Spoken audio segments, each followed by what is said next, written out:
નમસ્કાર દર્શક મિત્રો, હું છું ઉર્વિશ પટેલ. નવજીવન ન્યૂઝમાં તમારું સ્વાગત છે. ગુજરાતના રાજકારણમાં ફરી એકવાર ગરમાવો આવી ગયો છે અને ડેડિયાપાડાના ફાયર બ્રાન્ડ ધારાસભ્ય અને આમ આદમી પાર્ટીના નેતા ચૈતર વસાવાની ધરપકડ કરી લેવામાં આવી છે.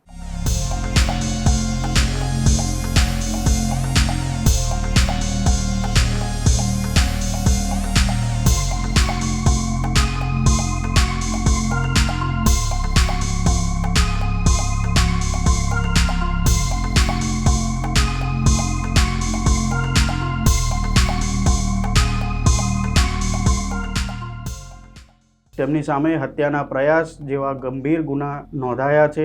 આખરે એ દિવસે એવું તો શું બન્યું કે આ વાત હત્યાના પ્રયાસ સુધી પહોંચી ગઈ અને કોણે કોના પર હુમલો કર્યો અને આ સમગ્ર મામલે આમ આદમી પાર્ટી અને ભાજપ સામે કેમ આવી ગયા છે તેની આ વિડીયોમાં વાત કરવી છે. આજના આ વિડીયોમાં આપણે ચૈતર વસાવાની ધરપકડ પાછળના કારણો, બંને પક્ષોના દાવાઓ અને રાજકીય પ્રતિક્રિયાઓ શું છે તેની આપણે વાત કરીશું. સમગ્ર ઘટનાની શરૂઆત કેવી રીતે થઈ અને પોલીસ ફરિયાદ સુધી કેવી રીતે મામલો પહોંચ્યો તેની આ વિડીયોમાં વાત કરીશું. આ સમગ્ર ઘટનાની શરૂઆત થઈ ડેડિયાપાડાની પ્રાંત કચેરીમાં. અહીં એટીવીટી એટલે કે આપણો તાલુકો વાઇબ્રન્ટ તાલુકો યોજનાની સંકલન સમિતિની એક બેઠક ચાલી રહી હતી. આ બેઠકની અંદર ધારાસભ્ય ચૈતર વસાવા, તાલુકા પંચાયત પ્રમુખ સંજય વસાવા સહિતના અનેક અધિકારીઓ પણ અને સભ્યો પણ હાજર હતા. પણ આ બેઠક શરૂઆત થતાની સાથે જ વિવાદોમાં ફેરવાઈ ગઈ. તાલુકા પંચાયત પ્રમુખ સંજય વસાવાએ પોલીસમાં નોંધાવેલી ફરિયાદ મુજબ ચૈતર વસાવાએ બેઠકના સભ્યોની નિમણૂક બાબતે ઉગ્રતાથી સવાલ કર્યો કે મારા માણસોની નિમણૂક કેમ નથી થઈ અને મારી પાસે નામો કેમ નથી મંગાવવામાં આવ્યા.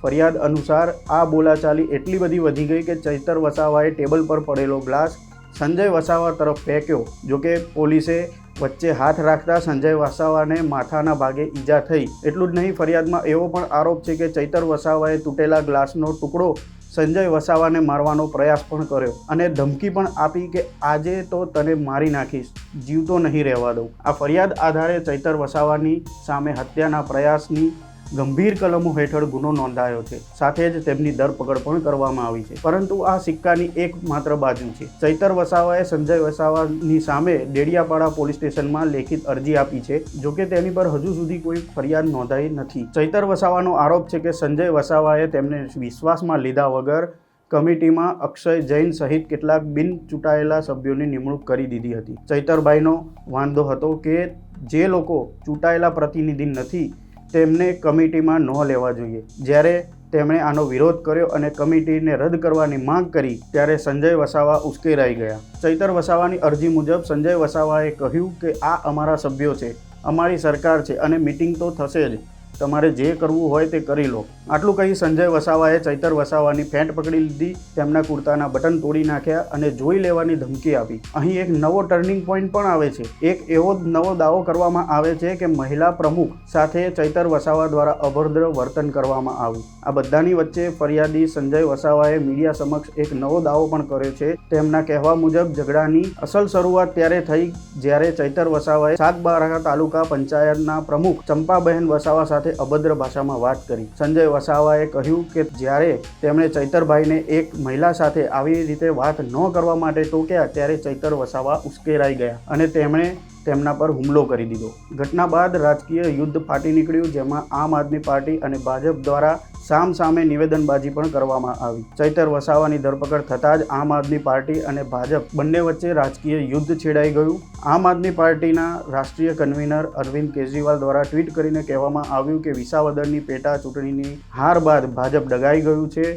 આવી ધરપકડથી આમ આદમી પાર્ટી ડરી જશે નહીં, આ તેમની ભૂલ છે. ગુજરાત આમ આદમી પાર્ટીના પ્રમુખ ઈસુદાન ગઢવીએ આને ભાજપનું ષડયંત્ર ગણાવ્યું અને તેમણે કહ્યું કે ચૈતરભાઈ મનરેગા જેવા ભ્રષ્ટાચારના મુદ્દા ઉઠાવી રહ્યા હતા, તેમની પોલ ન ખુલે તે માટે ભાજપના નેતાઓએ તેમના પર હુમલો કર્યો અને પોલીસે તેમની ફરિયાદ લેવાને બદલે તેમની સામે જ ખોટો કેસ કરી દીધો છે. તેમણે એવો પણ આરોપ લગાવ્યો કે પોલીસ ચૈતરભાઈને તેમના પરિવારજનોને કે વકીલને પણ મળવા દેતા નથી. બીજી તરફ વિસાવદરના નવા ચૂંટાયેલા ધારાસભ્ય અને વકીલ ગોપાલ ઇટાલિયાએ પણ આરોપ લગાવ્યો છે કે 2022માં એક સામાન્ય આદિવાસી યુવાન જ્યારે જીત્યો તે ભાજપને ખૂંચી રહ્યું હતું. હવે હું પણ જીત્યો છું અને એટલે તેમની બળતરા વધી ગઈ છે અને એટલે જ તેમને ફસાવાના કાવતરા થઈ રહ્યા છે. આમ આદમી પાર્ટીએ એક વિડીયો પણ જાહેર કર્યો છે જેમાં આરોપ કર્યો છે કે વકીલ તરીકે ચૈતર વસાવાને મળવા જઈ રહેલા ગોપાલ ઇટાલિયાને પોલીસે પોઈચા પાસે રોક્યા હતા. જોકે આમ આદમી પાર્ટીના આરોપોને ભાજપના નેતા અને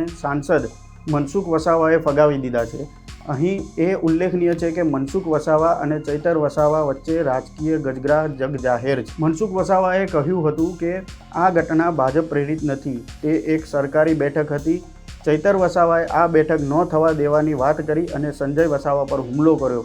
પોલીસ પર દબાણ કરવા માટે ટોળા ભેગા કરવામાં આવ્યા અને જે તદ્દન ગેરવ્યાજબી છે. કાનૂનની કાર્યવાહી અને વર્તમાન સ્થિતિ દરમિયાન પોલીસે ચૈતર વસાવાની ધરપકડ કરી રાજપીપળા કોર્ટમાં રજૂ કર્યા અને પોલીસે 5 દિવસના રિમાન્ડ માંગ્યા હતા. જોકે કોર્ટે આ અરજી ફગાવી દીધી, પરંતુ બીજી બાજુ કોર્ટે ચૈતર વસાવાને જામીન પણ આપ્યા નથી. તેમના વકીલ સુરેશ જોશીએ જણાવ્યું છે કે પોલીસ કિન્નાખોરી રાખીને કામ કરી રહી છે અને હવે તેઓ સેશન્સ કોર્ટમાં જામીન માટે અરજી કરશે. બીજી તરફ નર્મદા ડીવાયએસપી સહિતનું પોલીસ તંત્ર લોકોને શાંતિ જાળવવા અને કાયદો હાથમાં ન લેવાની અપીલ કરી રહી છે. તો દર્શક મિત્રો, આ છે ચૈતર વસાવાની ધરપકડનો સમગ્ર મામલો. એક તરફ સરકારી બેઠકમાં થયેલી મારામારી અને હત્યાના પ્રયાસ જેવા ગંભીર ગુનાઓ છે, તો બીજી તરફ ભ્રષ્ટાચારના મુદ્દાઓ દબાવવા માટે રાજકીય ષડયંત્ર કરવાનો દાવો કરવામાં આવ્યો છે. આ ઘટનામાં એક ફરિયાદ નોંધાઈ છે, જ્યારે બીજા પક્ષની માત્ર અરજી સ્વીકારાઈ છે. હવે પોલીસ અને કોર્ટ તપાસમાં શું સત્ય બહાર આવે છે તે આગામી સમયમાં સામે આવશે. તમને આ સમગ્ર મામલા બાબતે શું લાગે છે અને શું આ એક સામાન્ય ઝઘડો હતો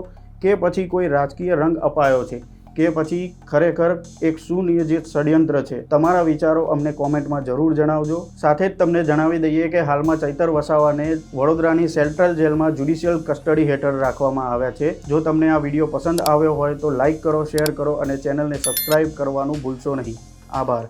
વૈષ્ણવજન તો તેને કહીએ જે પીડ પરાઈ